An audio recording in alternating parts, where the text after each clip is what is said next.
En el Instituto de Medicina Genómica estamos, estamos en el laboratorio que llamamos de enfermedades psiquiátricas, neurodegenerativas y adicciones, y pues es un proyecto que pues ahora sí que tratamos de abarcar toda la parte de salud mental. Aquí les pongo algunas de las líneas de investigación y bueno, luego la idea es platicarles un poco en dónde estamos en algunos de estos campos. Pues desde luego uno de los puntos que nos ha interesado mucho son las enfermedades en las etapas tempranas del desarrollo, sobre todo el autismo. Estamos tratando de conformar un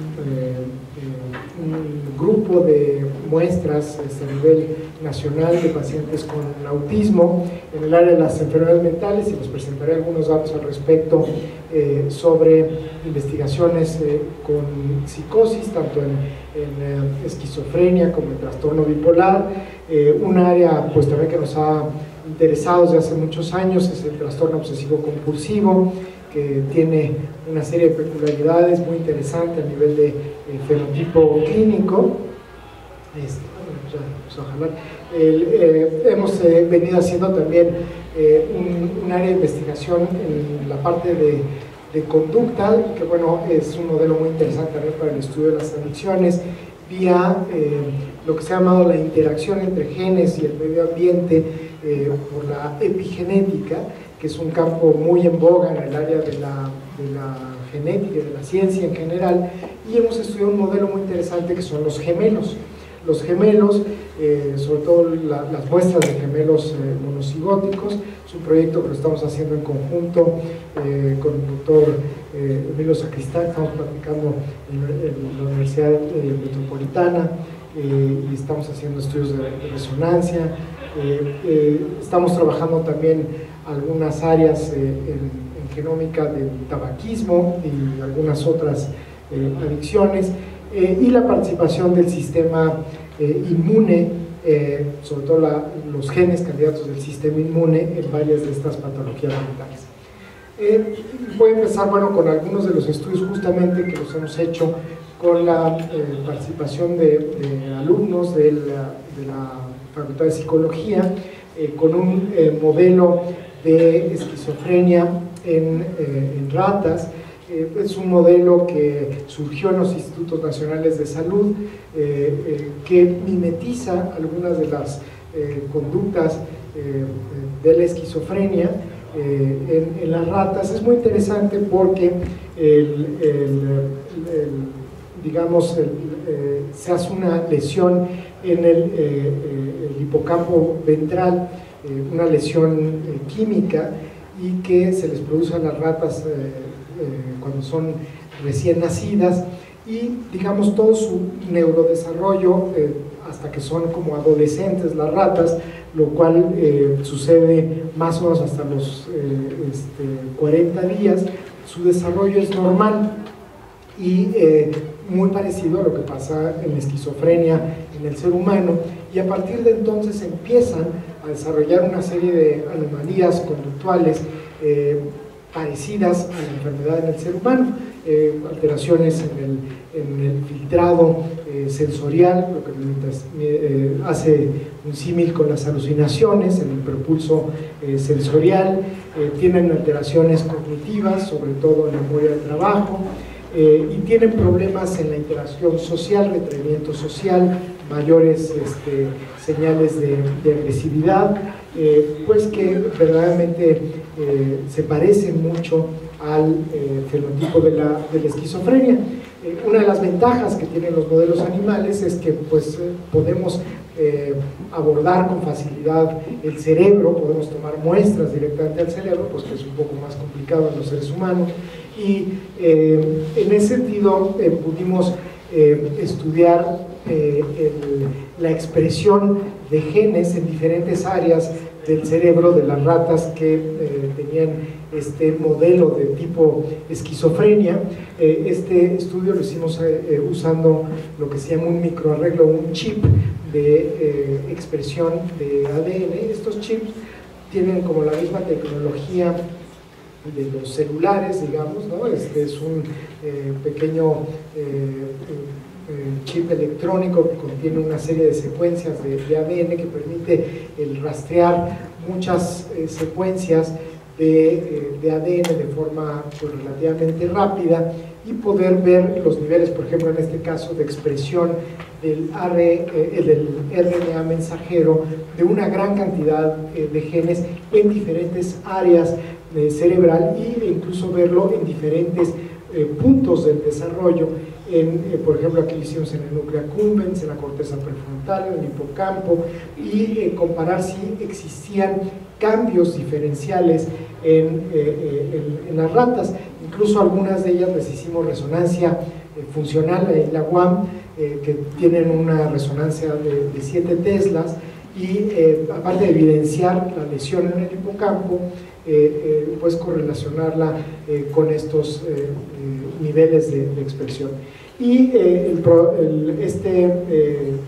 algunas de las ratas también, un fenómeno que se ve mucho en el ser humano es que hay una elevada adicción a nicotina. O sea, casi el 80% de los pacientes con esquizofrenia tienen adicción a nicotina. Entonces a las ratitas les desarrollamos adicción a nicotina, estas ratitas con el modelo de esquizofrenia, y lo hizo una alumna de la Facultad de Psicología, María, que ahorita está haciendo su maestría en Holanda, y lo hizo, estudió un modelo atencional, porque justamente una de las hipótesis por las que se piensa que tantos pacientes se apegan a la nicotina es como una hipótesis de la automedicación, que lo hacen para como subsanar algunos déficits cognitivos. Y efectivamente vimos que las ratas que tenían la lesión en el hipocampo tienen déficits en la atención significativamente mayores que las que tienen simplemente la maniobra sham, y que con el uso de la nicotina las deficiencias en la atención se corrigen o se mejoran, digamos, no a nivel de las control, pero sí hay una mejoría significativa, que esta es la tesis que hizo María, y bueno, pues es parte como de ir en este sentido, ¿no? Y ahora estamos estudiando en qué sentido se modifican los genes con el uso de estas sustancias. Una hipótesis que ha cautivado el campo de la conducta ha sido justamente esta interacción genes-medio ambiente. Aquí les presento un estudio que tiene ya más de 10 años que salió, en donde también con un modelo animal, en donde se separaba a las ratas recién nacidas de la madre, que es un modelo de estrés neonatal muy importante, y se veía cuál era el efecto a nivel de expresión en los genes, y pues un punto muy importante al digamos causarles ese efecto traumático de la separación materna a edades tan tempranas, se veía que había cambios a nivel bioquímico en zonas importantes del genoma, que es que se agregan unos grupos metilo, que es un átomo de carbono y 3 de hidrógeno, y que eso hace que se apague la expresión de muchos genes, que es uno de los principales cambios que se llama epigenéticos, y que está ligado, les digo, a como la vivencia de este estrés, y que estos cambios epigenéticos moleculares subsisten ya siendo las ratas adultas, ¿no? Entonces, como que fue muy interesante el poder demostrar que un efecto, pues digamos, emocional, traumático, inducido en las ratas con la separación materna, generaba un cambio físico en el ADN de las mismas ratas, ¿no? Sobre todo aquí se midió en los receptores a glucocorticoides, y este modelo pues ha sido reproducido de separación neonatal, por ejemplo en primates, en donde de la misma manera al separar primates de las madres y ser criados por la manada, también hay, bueno, se genera este mismo efecto un estrés muy importante. Y aquí, por ejemplo, se estudió el transportador a la serotonina, que es un gen probablemente el más estudiado en el área de la salud mental. El gen del transportador de serotonina es el sitio de acción de toda la familia de los antidepresivos tipo el Prozac, que son los inhibidores de recaptura de serotonina. O sea, es el sitio donde actúan toda esa familia de antidepresivos. Y justamente dependiendo de qué variante de transportador de serotonina tengan estos sujetos, digamos, que sufrieron este estresor temprano, si tienen una variedad de baja expresión del transportador, son individuos que tienen mucho mayor reactividad al estrés en la vida adulta. Si se les pone alcohol, lo consumen de manera espontánea en muchísimas más altas cantidades que los que no tienen esta variedad de baja expresión, menor competencia social, mayor nivel de agresividad, mayores niveles de emociones negativas y menores niveles de actividad espontánea. Entonces, pues ha sido un modelo como muy interesante. En este estudio también que se publica pues, en Science, que es la revista de más alto impacto en ciencia en general, lo publica el grupo de Caspi, en donde en seres humanos, buscando como este mismo modelo, encuentra que personas que han tenido maltrato infantil severo y que tienen esta variedad de baja expresión del transportador a la serotonina, o sea, esta combinación de este efecto medioambiental de haber tenido un maltrato infantil temprano y esta variedad genética aumenta las tasas de depresión 3 veces más que en individuos que tienen la variante de alta expresión del transportador de serotonina. Entonces este estudio fue también pues una piedra angular en el sentido de que prueba que no solo es importante la carga genética que uno tenga, por ejemplo aquí la mayor capacidad de expresar este gen de la serotonina, sino las vivencias tempranas que uno prueba, es esta interacción genes-medio ambiente en la producción de psicopatología, que son las tasas de depresión, ¿no? Entonces, en ese sentido, pues ha sido como muy importante. Y este estudio, bueno, ha sido reproducido infinidad de veces. También por una exalumna aquí de la facultad, por Nuria Lanzagorta, que lo hizo también midiendo los niveles del gen de transportador de serotonina y las tasas de depresión en ciertos rasgos de personalidad, que también fue ahora sí que es el clásico estudio de Me Too Science, ¿no? que lo hicimos a ver si pasaba en población mexicana, pues sí pasa en población mexicana, ¿no? Este estudio lo hicimos aquí usando el tomógrafo de emisión de positrones de la UNAM, aquí en la Facultad de Medicina, y aquí lo hicimos con el doctor Drucker.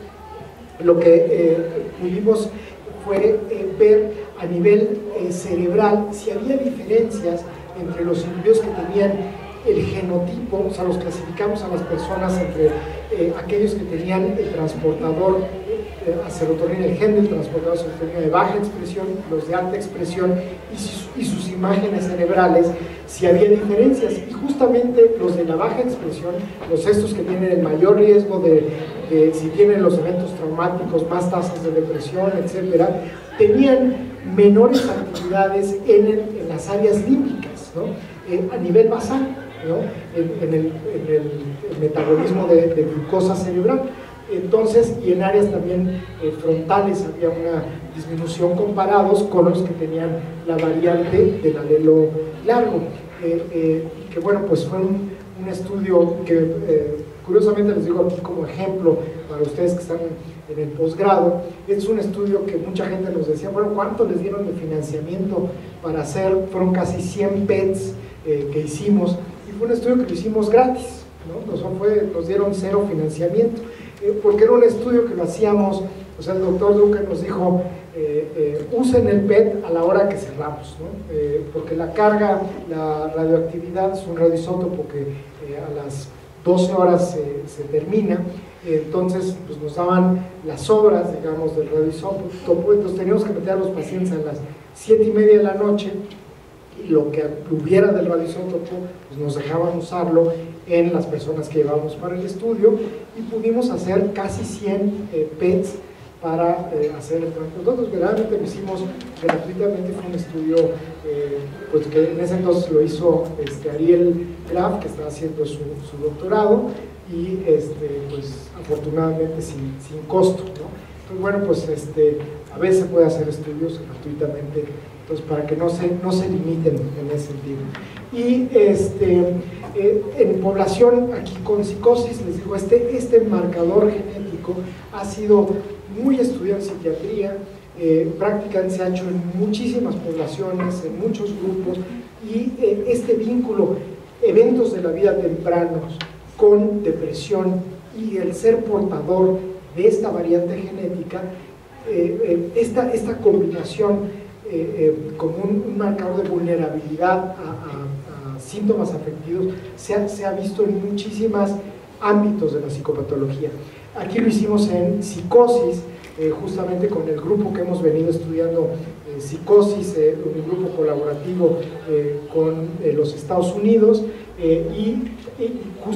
también vimos esta vulnerabilidad, pacientes que tenían psicosis, que habían sufrido eventos tempranos traumáticos en la infancia, y que eran portadores de esta variedad corta de transportador de serotonina, tenían mucho más cantidad de episodios depresivos que los individuos que no tenían esta variedad del transportador, ¿no? Entonces, pues esto ha sido uno de estos resultados genéticos y medioambientales altamente confirmados. Otro área muy interesante es no solo las neuroimágenes, sino el énfasis en la neurofisiología, que siempre ha sido una enorme tradición en la Facultad de Psicología, los estudios neurofisiológicos.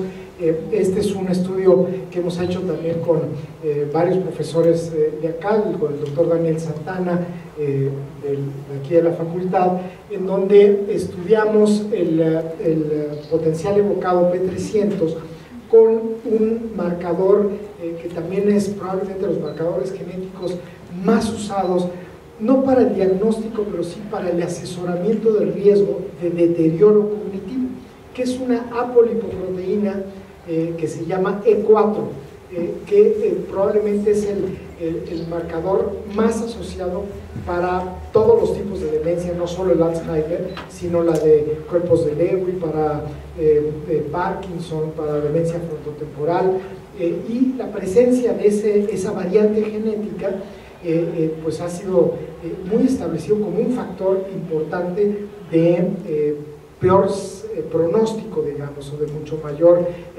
aceleramiento de la patología. Y en este estudio quisimos ver si el hecho de tener cambios en los potenciales evocados junto con el marcador todavía abonaba más al diagnóstico. Y efectivamente los portadores de la variante 4 del alelo tenían a nivel frontal y a nivel parietal la amplitud era mucho más disminuida en los que tenían el marcador genético. Entonces la combinación tanto de los potenciales evocados como del marcador genético como que incrementa el valor predictivo, digamos, de estos dos biomarcadores. Y uno de los grandes proyectos que hay en el uso de esta combinación ha sido este proyecto que les recomiendo echarle un ojo, y que está liderado por un colega psicólogo, el doctor David Lang, que ha venido a México, con el que tenemos alguna colaboración. Ahorita les voy a presentar un dato que hemos hecho con él, que es la mezcla entre un atlas de neuroimagen en gente que tiene tamizado su genoma, y entonces se le ha llamado a este proyecto Enigma, que es la potenciación de la neuroimagen vía el estudio metaanalítico del genoma, ¿no? Entonces el acrónimo para esto le ha puesto ENIGMA, y se está colectando gente de todo el mundo que tenga un tamiz de su genoma junto con resonancias magnéticas de ciertos parámetros de más generalmente de más de 3 teslas, y que la combinación de esto ha permitido, por ejemplo, al día de hoy localizar los genes que están condicionando el volumen, por ejemplo, del lóbulo temporal, de la amígdala, del hipocampo, y que está teniendo importante valor pronóstico. O sea, está redefiniendo como mapas anatómico-genéticos, digamos, del ser humano. Entonces, verdaderamente creo que está dando una serie de datos muy interesantes. Les decía, claro, las pruebas neuropsicológicas en el campo de la genética pues han sido muy valiosas. De hecho se han convertido en lo que se llama un endofenotipo, los endofenotipos cognitivos. Casi todo el mundo está migrando a el uso de las baterías computarizadas, sobre todo en investigación, para aumentar sobre todo la confiabilidad interevaluador, y pues en muchos de los consorcios estamos utilizando algunas de estas baterías computarizadas. Justo les decía de David Klein, que es uno de los líderes del proyecto ENIGMA. Con él trabajamos esta batería que se llama Janet, que comprende 23 pruebas para psicosis, y que es una de las que está usando en ENIGMA, y la usamos en la población de familias con trastorno bipolar. La idea de un endofenotipo es que tienen que ser deficiencias que las tienen los pacientes con trastorno bipolar, pero que también están presentes en sus familiares de primer grado y que no las tienen los controles sanos, ¿no? Entonces son deficiencias en el funcionamiento cognitivo que, digamos, están presentes en los familiares y no están presentes en los controles, y que pueden ser demostradas con una serie de análisis, que es el coeficiente de heredabilidad que se mide por distancia genética, y que ese es el coeficiente o el índice de endofenotipo, que se llama el índice ERP, ¿no? Y bueno, esto fue lo que se publicó en los Archivos Generales de Psiquiatría, que hoy se llama JAMA Psychiatry, en el 2010, y se encontraron 3 variables neuropsicológicas que funcionan como endofenotipo en trastorno bipolar. El abuso de sustancias pues es lo común en los trastornos psiquiátricos, en los trastornos psicóticos. En el estudio que tenemos de más de casi 800 familias, donde tenemos casos familiares y controles, la mitad de los sujetos con un diagnóstico tenían también un diagnóstico de una dependencia a sustancias, que pues es altísimo, ¿no?, comparado con la población general. Y esto lo publicamos hace algunos años en Schizophrenia Research, y por mucho, cuando uno piensa en abuso de sustancias o en dependencia de sustancias, piensa uno en las ilegales, pero la más frecuente, como les había mencionado, es el tabaco, ¿sí? En psicosis, 80% de las personas con psicosis fuman, comparado con 23%, 22%, y bueno, en México está un poquito más bajo, ¿no?, los estudios que ha hecho Corina en México, que han establecido las tasas de tabaquismo, pero en el ámbito de psiquiatría es verdaderamente altísimo, y llama la atención que la gran mayoría de los hospitales, no sé ya hospitales generales, los hospitales psiquiátricos, por lo mismo de ser una prioridad que tuvieran clínicas de tabaquismo, y bueno, pues es raro. Nosotros aquí estudiamos en el Fray Bernardino la frecuencia de tabaquismo, incluso, y pues algunas descripciones curiosas, digo, no con el afán de sacar los trapos sucios, pero simplemente de tratar de ver qué es lo que está pasando. Pero hay prácticas donde hay toda esta economía como una estrategia conductual, donde a veces se les refuerza a los pacientes: si te portas bien, te regalo un cigarrito, ¿no? Entonces, bueno, ¿cuándo les vas a quitar el tabaco si se los promueves con ese tipo de tratamientos, ¿no? o de estrategias, digamos, conductuales, y se ha visto, bueno, que hay más muertes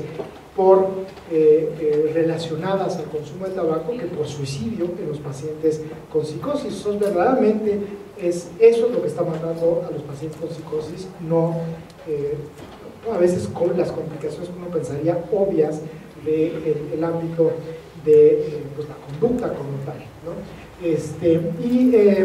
Y hay algunos medicamentos que por la interacción mediante los citocromos, el hecho de fumar reduce la eficacia antipsicótica, que bueno, fue mucho del énfasis de este trabajo.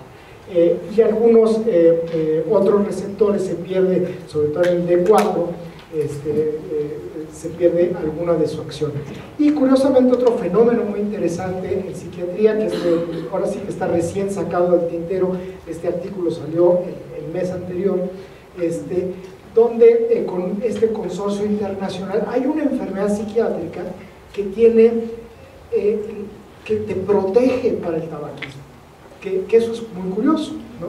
O sea, el pensar que hay una enfermedad donde fumas menos de lo que se esperaría para la población general, y ese es el trastorno obsesivo compulsivo. En el consorcio, el Colegio Internacional de Trastorno Obsesivo Compulsivo es un grupo que somos alrededor de 25 países, y hicimos esta corte donde investigamos la frecuencia de tabaquismo en los pacientes con TOC, y encontramos, bueno, que si bien hay un subgrupo de pacientes con TOC que fuman de forma muy importante, que son los que tienen comorbilidad con tics, con movimientos anormales, el resto de los pacientes fuman menos que la población general. O sea, que esto es muy curioso, porque parecía ser como el espejo digamos, como la antípoda, ¿no? de lo que está pasando con la esquizofrenia. Entonces, a nivel neurobiológico, pues es un fenómeno muy interesante para estudiar. Y en esta parte de interacción genes-medio ambiente, pues como ven, ¿qué papel? O sea, aquí por ejemplo el tabaquismo es uno de los factores que regula la expresión. O sea, se ha visto que la metilación, apagado o encendido de los genes, el alcohol, ¿no? O sea, todas las sustancias, ha sido uno de estos factores epigenéticos, o sea, que pueden apagar o encender de forma distinta la carga genética, además de los factores estresantes o los factores medioambientales. Y claro, si uno está ahora sí que en drogas, ¿no? Pues las experiencias que uno va a tener pues van a ser mucho más intensas o mucho más anormales, digamos, y pues muy probablemente las vivencias o la epigenética que se genere sea diferente. Entonces, este estudio hicimos un primer análisis extenso del epigenoma, que es ver todos los cambios epigenéticos en pacientes tanto con trastorno bipolar como con esquizofrenia. Este es un poco como les da la curva. Aquí se usa también un microarreglo de metilación. Cada puntito que ven es un gen. El chip analiza 450,000 genes, ¿no? Digamos, aquí para ejemplificar, es un estudio que hicimos con una pareja de gemelos, en donde uno de ellos fuma, ¿no? Y el otro no fuma. Y aquí lo que quisimos ver es, bueno, qué genes se ven genéticamente. Bueno, los gemelos son gemelos monocigóticos, es decir, que son la misma persona desde el punto de vista estructural de los genes. Entonces, las diferencias está dada por pues, qué genes están prendidos o apagados de manera diferencial. Y claro, aquí fenotípicamente, pues una de las diferencias que evaluamos fue el hecho de fumar, ¿no? Entonces, si fumar hacía que se prendieran o apagaran de forma diferencial los genes, entonces a la mitad están los genes que están idénticos, ¿no? Que sería lo que uno esperaría. Y aquí están separados los genes que gemelo tenía prendidos diferencialmente del que fumaba y de los que no fumaban. Y cuando, digamos, ya en el programa uno le puede prender aquí específicamente y ver de qué se trata, curiosamente varios de estos genes eran receptores acetilcolínicos, ¿no? Bueno, eran los de esperarse, pero luego pues, también salieron muchísimos otros genes, que tenemos material para muchas tesis, si alguno de ustedes está interesado, genes del sistema GABAérgico, de sistemas de segundos receptores, de canales de calcio, de sodio, en fin, una gran cantidad de receptores, bueno, de sitios o de diferentes cascadas metabólicas. Aquí les voy a presentar un poco lo que hemos hecho en mapeo de genes. Es el típico estudio de mapeo de genes que se usa en cualquier enfermedad compleja, multifactorial. Es un estudio que nos financió el Instituto Nacional de Salud Mental de los Estados Unidos. En general se toma la muestra, se estudian los expedientes clínicos, se toma un grupo consenso que acaba haciendo el diagnóstico en función de la entrevista de los expedientes. Las muestras aquí las guardamos en un repositorio que lo que se hace es que la muestra sanguínea se convierte a líneas celulares, que esto no se ha podido hacer en México por el costo, pero que es algo muy importante porque tiene una fuente inagotable de ADN que ayuda muchísimo para no volver a estar tomando muestras.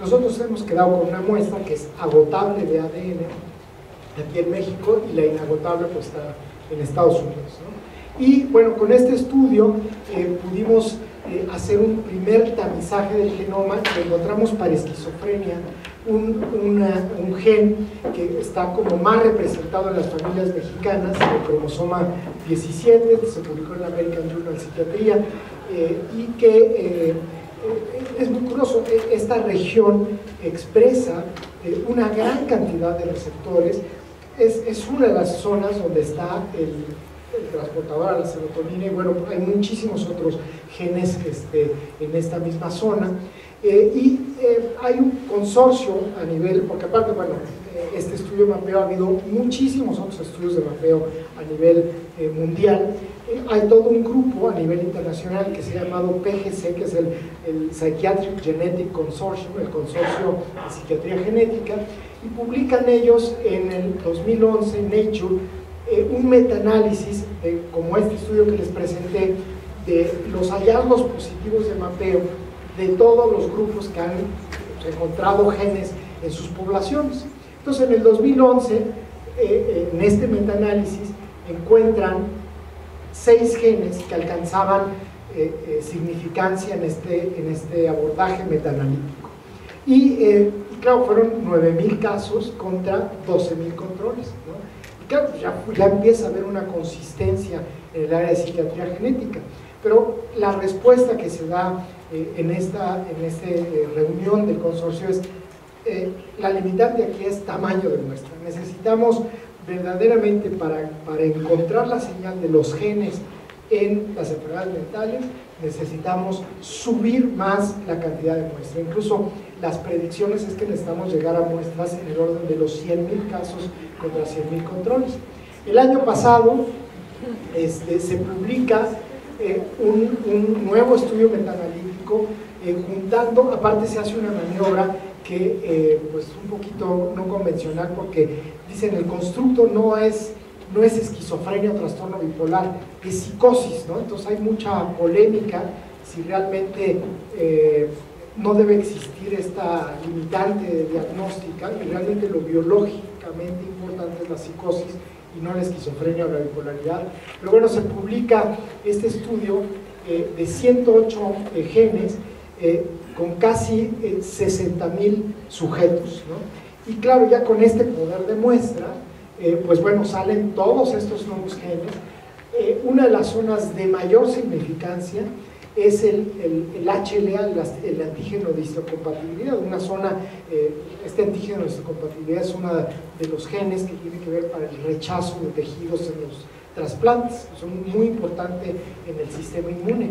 Y bueno, salen una gran cantidad de otros genes muy relevantes. Uno de los que también sale con una de las significancias más altas es un canal de sodio. O sea, los canales iónicos parece que es uno de los caminos muy importantes, y esto no es de sorprender porque pues uno de los tratamientos más importantes de psiquiatría es mediante canales de sodio, el litio, el valproato de magnesio, el valproato de sodio, ¿no? Aquí les presento también los datos que nosotros hicimos del mapeo de nuestra conclusión en el trastorno bipolar. Lo hicimos en casi 3.700 individuos, y fueron dos regiones las que salieron, y probablemente el hallazgo más interesante, se publicó el año pasado, fue que pudimos secuenciar a 37 personas que se les hizo la secuencia entera del genoma con trastorno bipolar. Hay muy poquita gente que tenga secuenciado su genoma en la totalidad en el mundo, ¿no? De hecho, la base que se usa en referencia, digamos, científica, se llama 1000 genomas, ¿no? Que es la que usan los institutos de salud en los Estados Unidos. O sea, 1000 gentes se les hizo la secuencia entera del genoma y se puso a disposición libre para usarla de referencia en la investigación. Y les digo, mexicanos, hay muy poquitos mexicanos que se les ha hecho la secuencia entera del genoma, y mexicanos con trastorno bipolar, bueno, creo que son los únicos que se han hecho al día de hoy. Y les digo, desde el punto de vista conceptual, a mí me emocionó mucho este estudio, porque pues uno es que los pacientes con trastorno bipolar había diferencias contra los controles, ¿no? Entonces, como prueba de concepto, pues no deja de ser como muy interesante. O sea, como que todo el mundo dice, no, bueno, pues sí hay diferencias entre los casos y los controles, pero por muchos años había sido debatido que verdaderamente hubiera genes de la enfermedad. Cuando ya haces la secuencia entera del genoma, todos estos genes salen diferentes entre los pacientes bipolares y la referencia de las gentes sin trastorno bipolar. Entonces hay una gran cantidad de genes, pero también la otra cuestión es que no estamos hablando de una enfermedad bipolar, o sea, hay muchas bipolaridades, ¿no? O sea, desde el punto de vista molecular. Es decir, hay una gran cantidad de rutas que aparte no tienen nada que ver. Por ejemplo, uno de estos genes, que se llama TRIM, es un clock gene, o sea, un gen que controla los ritmos circadianos, muy importante en la ruta de los ritmos biológicos. Otros genes, estas que son acá, son interleucinas, o sea, que tienen que ver con la ruta de inmunidad, ¿no? Algunos otros son canales de potasio, ¿no? O sea, como que vías completamente separadas, ¿no? Entonces, que hablan como que son formas, pero al final, pues, todos tenían, clínicamente, los tomamos estos 36 sujetos porque eran los que tenían trastorno bipolar 1 con psicosis. O sea, eran como muy claros desde el punto de vista clínico, por eso fue que los tomamos. Incluso, les digo, uno de los genes del canal de sodio fue muy interesante porque ha sido uno de los más reproducidos en psiquiatría. Este estudio se publica en Lancet el año pasado, a inicios de año, en febrero, y curiosamente se vuelve un gen que le llaman promiscuo, porque en este estudio toman sujetos con trastorno bipolar, con autismo, con déficit de atención, con esquizofrenia, y los analizan como si fuera una sola población. Desde el punto de vista de estudio, si ustedes lo promueven como tesis, pues su comité editorial les hubiera dicho, es una barbaridad, ¿cómo se te ocurre plantear esto? ¿No? Bueno, pues esto hicieron, y aparte se los publican en Lancet, que es una revista de muy alto impacto, precisamente para alcanzar poder estadístico. Y uno de los genes que sale común es este canal de sodio que se le llama CACNAC, ¿no? Afortunadamente, en el mismo mes nosotros publicamos el mismo gen en la población nuestra, con trastorno bipolar, dando la misma asociación. Entonces ha sido uno de los que consistentemente se está sacando, ya hay incluso muchas empresas que lo quieren sacar como un test diagnóstico. Es un gen asociado, o sea, todavía que se está reproduciendo, se está encontrando en muchos sitios, pero no quiere decir que sea definitivo, ¿no? Por ejemplo, la zona del gen que fue más frecuente en mecanos está acá, y la que está más frecuente en caucásicos está acá. Entonces, incluso si empiezan a salir las pruebas diagnósticas, no necesariamente la que salga en Estados Unidos va a ser válida para México, porque les digo simplemente por la frecuencia alélica, que no es el mismo alelo el que es el más frecuente en nuestra población. Entonces, algunas de estas pruebas va a ser necesaria validarlas en nuestra población. Aquí, bueno, nada, les señalo la enfermedad a la que más se le ha invertido desde el punto de vista genético en salud mental es autismo. Este es el número de publicaciones a partir del año 2000 en autismo en general.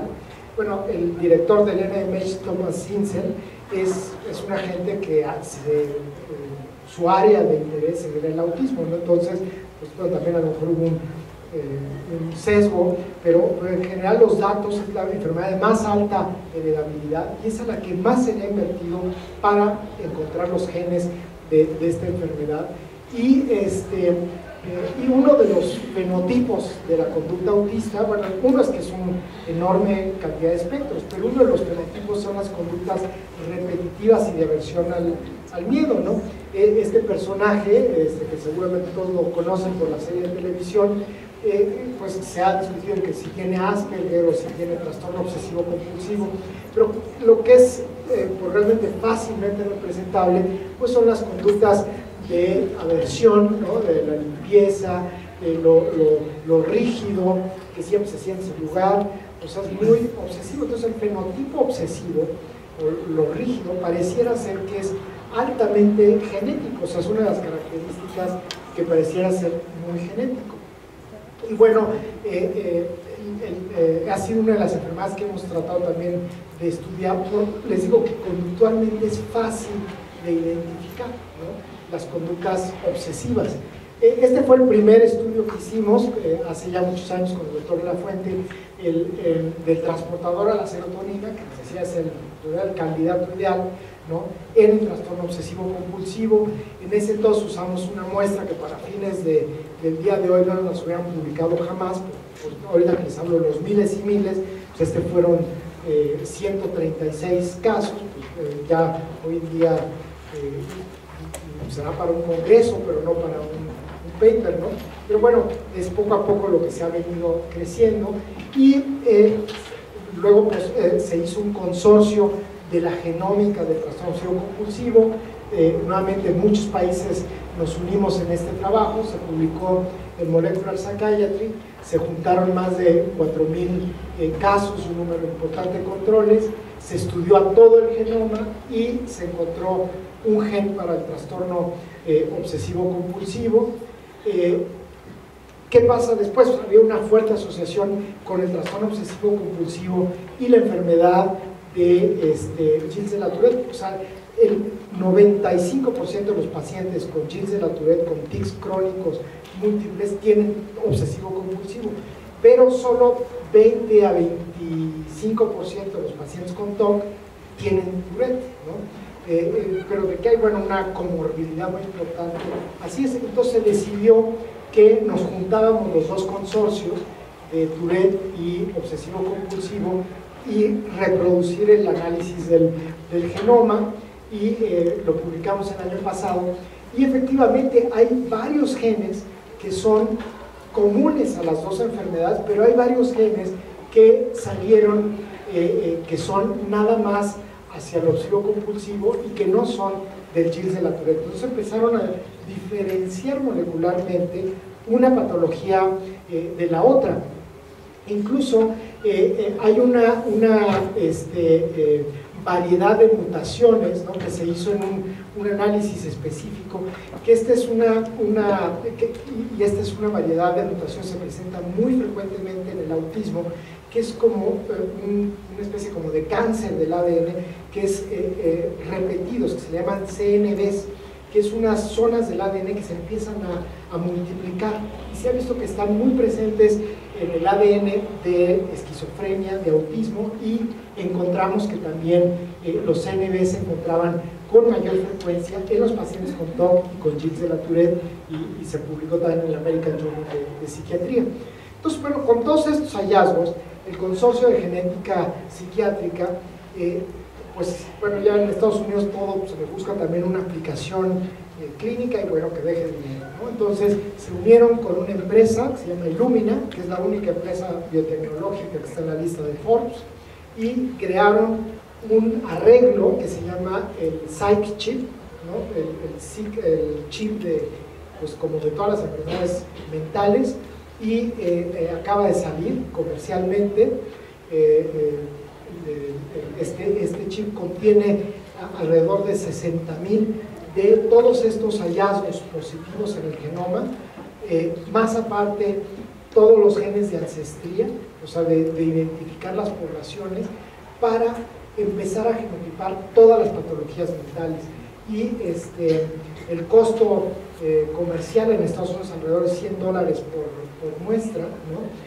Nosotros acabamos de adquirir algunos para ya empezar a hacer la genotipificación, que ya tenemos el plan hacerlo ahí con Corina el año próximo en varias de las muestras que se van a empezar a colectar, pues es una forma donde pues lo interesante aquí es llevarlo a grandes muestras y que eventualmente pueda servir como una confirmación diagnóstica, que todavía, les digo, no es que sea una prueba de laboratorio, esto está a nivel todavía de confirmación de investigación, pero ya es un producto, digamos, como mucho más tangible del resultado positivo. Por supuesto, lo patentable aquí fue el chip, no el descubrimiento genético, que esto es también mucho de la polémica, si los genes se pueden patentar o no. Y bueno, pues esto ha sido como al día de hoy la conclusión. Para darles una idea de los chips comerciales que hay, esta empresa, hay un chip que cubre todas las enfermedades médicas, hay uno que está dirigido a los farmacogenes, o sea, todos los que tienen que ver con la respuesta a los medicamentos, hay uno para las enfermedades inmunes y otro para las enfermedades mentales. Son los que hay comerciales. Entonces, pues de todos los descubrimientos que ha habido en medicina, o sea, farmacología, bueno, se entiende que es un área de mucha aplicación comercial. Inmunología, pues les digo, es otra de las enormes, pero a la par de esta están las enfermedades médicas.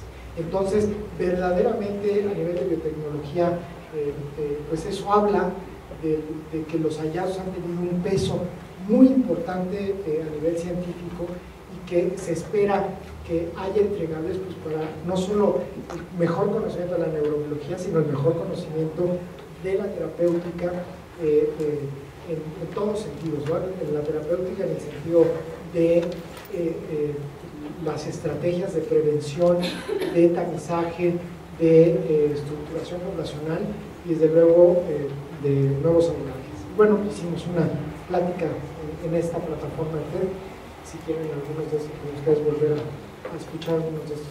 Con esto concluyo, muchas gracias.